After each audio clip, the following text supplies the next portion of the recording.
Hello, rope lovers. This is Voudou Ropes, and this is my second episode of Shibari TV.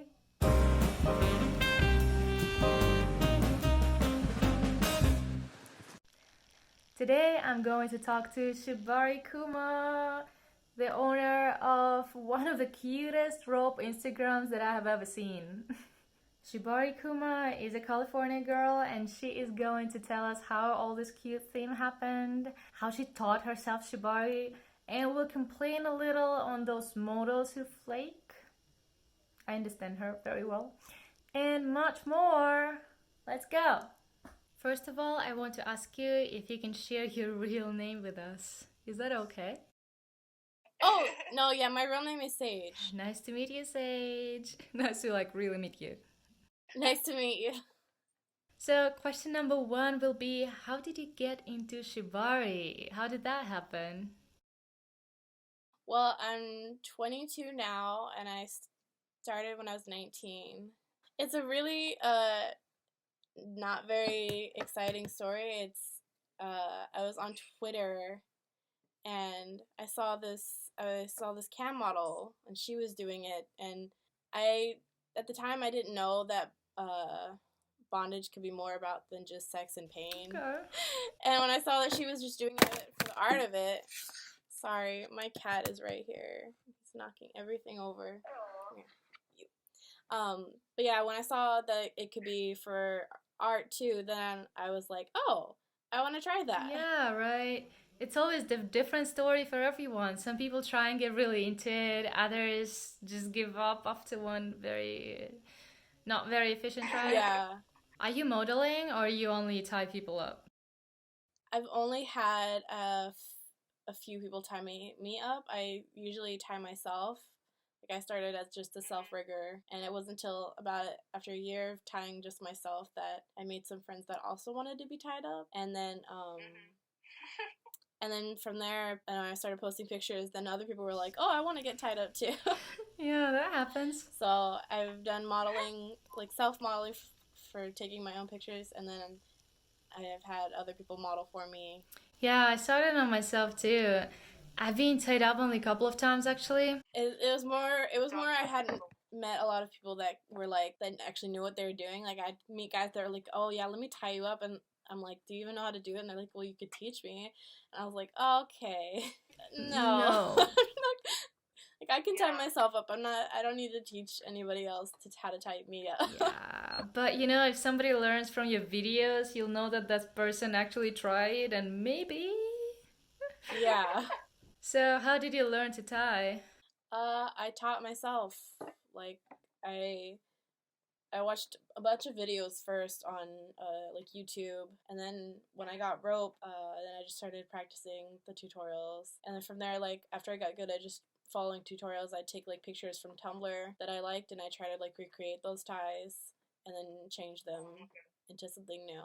Yeah, I think that it's fun to try to recreate harnesses, for example, because even if you try to do kind of the same thing, it turns out very different. The only time I ever do the same tie is when I follow one of my own tutorials. Yeah, your stuff is so cute. Tell me more about your style. Huh? Did you know from the start that you want to be cute?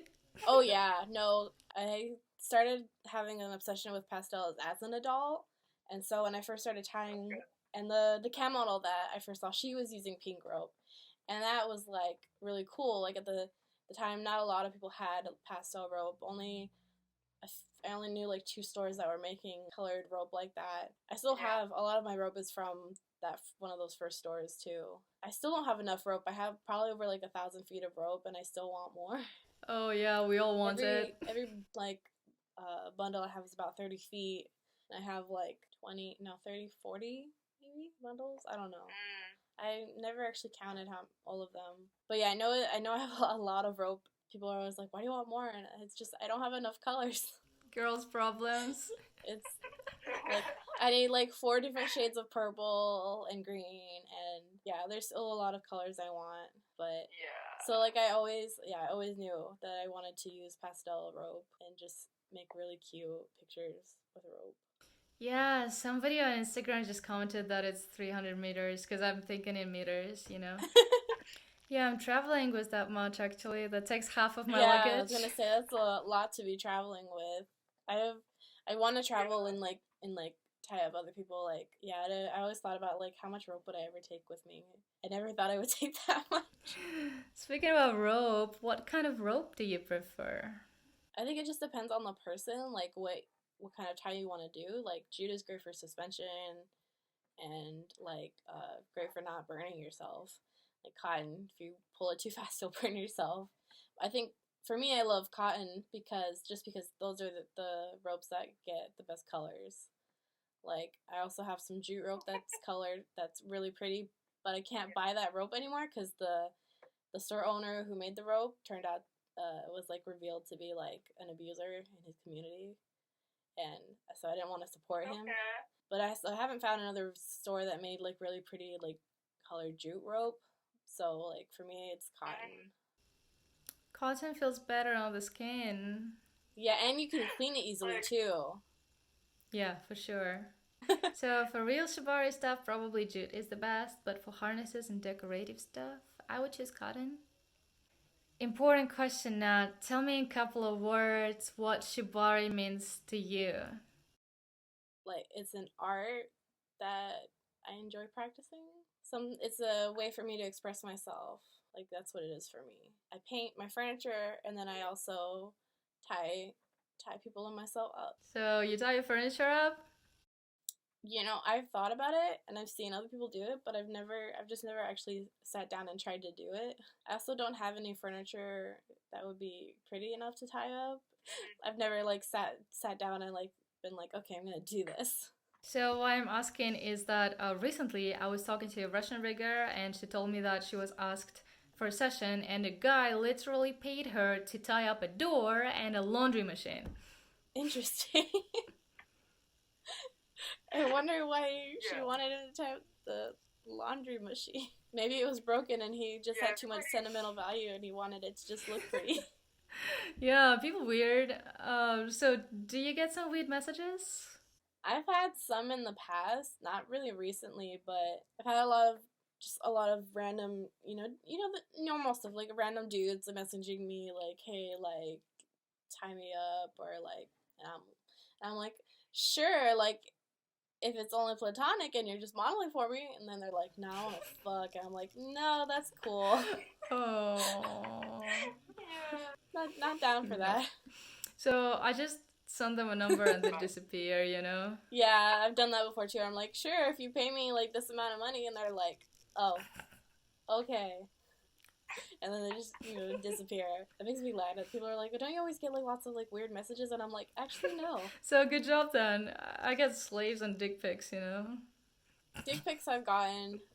Something that comes with having a kink account, guys thinking, this is gonna work.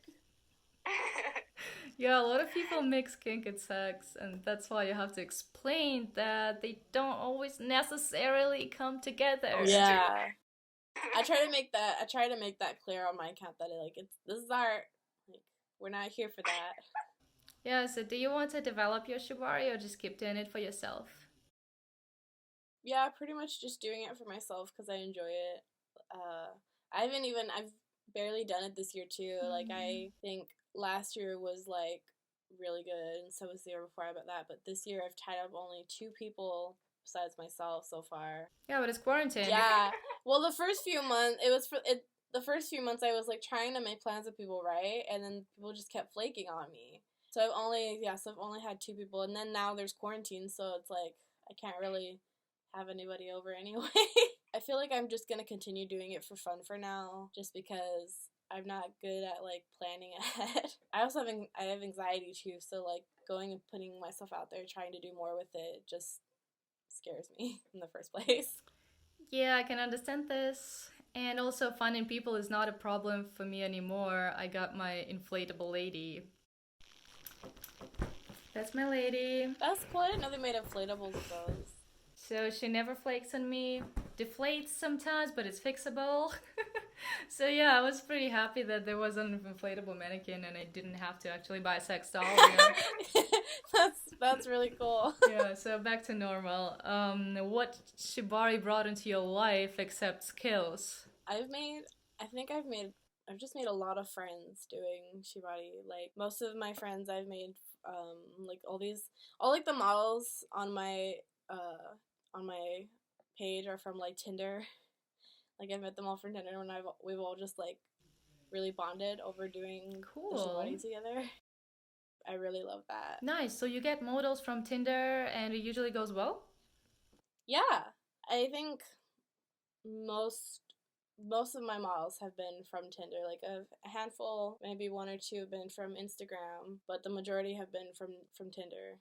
Which is funny because like guys are always like saying like, hey, like hook me up with your hot friend, and I'm like, you know, the reason that we matched on Tinder is because I'm not trying to fuck her, right? Like she's not looking for that. Yeah. You know, when I try to get models, I tried through Bumble, and I get like 10 people wanting to meet me and to talk about Shibari, being models, and then we got like 3 meetups in the coffee shop, and I was waiting for like half an hour for each of them, and nobody came. You know, nobody showed up. Yeah. Sometimes I'll like, it doesn't even get to the point where like we meet up, we're talking, and like, yeah, like we don't even set up a date, they just like don't respond anymore. It's like, if you don't want to do it, you can just say so. Right? I hate when people just don't say anything and ignore me. Yeah. So thank you for your time. It was really nice meeting you. I hope that you continue doing rope for fun, and just wish sending you a lot of good vibes now. Thank you. Yeah, you too. Bye. Thank you for watching, guys. I hope that you enjoyed it. This was Voudou Ropes and Shibari Kuma. And if you really liked it, please tell me in comments what you like, what you don't like, and smash that like or dislike button so I know if it's good or not. And then don't forget to click that bell button so you know every week when I post a new Shibari artist video. So you get it first. Okay? Thank you for being with me, guys. I really appreciate your likes and comments, and that you write me on Instagram. This makes me do more, and this makes me edit all those videos that I'm filming. Because you know what? I'm not a technical person. Editing is not a lot of fun for me. And I want to make more, so you learn and you get into Shibari more. I really want to promote that stuff because I'm so into it. And okay, guys, thank you for watching. I'm sending you a lot of good vibes, and if you are interested in learning Shibari, please check out the link below that leads you to my course, where you can have live chat with me, weekly set of videos and articles, and more. Check that out, please. Thank you for watching. Bye bye.